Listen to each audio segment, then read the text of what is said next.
Now moving on, thousands of supporters of the New Patriotic Party and allied groups took to the streets on Monday to protest the suspension of the Chief Justice.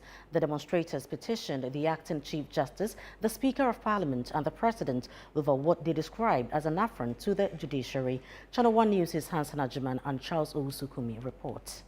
The demonstrators carrying placards and chanting party slogans marched from the Supreme Court to the Jubilee House. Along the route, they voiced concerns about what they claim is political interference in the judiciary. At the start of the march, my colleague Hans Najiman engaged some of the protest leaders. A lot of people felt that because of the laws, it was going to affect your momentum. How difficult was it mobilizing the people? In fact, most of our people are coming here naturally for the love for democracy that we fought for. We want to make sure that we don't lose it. So those who are seeing here, most of them are not necessarily party people, but because they believe in the democracy that we subscribe to, and we want to make sure that we do everything possible to protect it. That is why we are here. In the whole conversation around making the judiciary partisan is abhorrent, and every right-thinking Ghanaian should condemn it. And that is why in the midst of these many people with different ideologies, different beliefs, the joy is that there is a commonality, that there is the need to protect the independence of the judiciary. The first petitions were delivered to the Judicial Secretary and the Clerk of Parliament.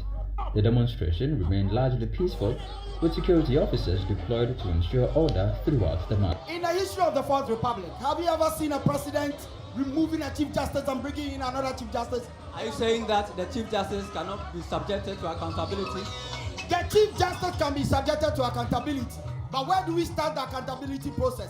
It is not by you trying to use frivolous petition to take her away, and it is not good. The protest concluded at the Jubilee House, where protesters were received by Deputy Chief of Staff Stam Dogbe. This is to you. The language is very respectful and decent and expresses our views because we know we are addressing the president. We hope that it shall receive the needed support. In response, Deputy Chief of Staff Stam Dogbe assured the crowd that the concerns raised would be treated with fairness and due process. Whatever actions that are being taken now, whatever decisions that are being taken now, as everybody knows, is in line with the provisions of our 1992 Constitution.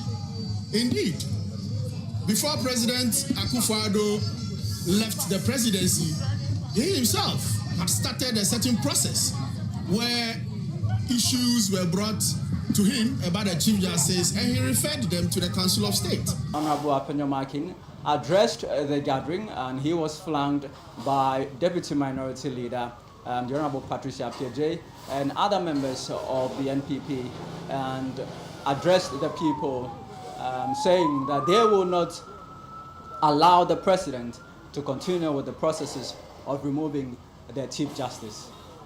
From the Jubilee House here in Accra, Charles Owusukumi for Channel One News.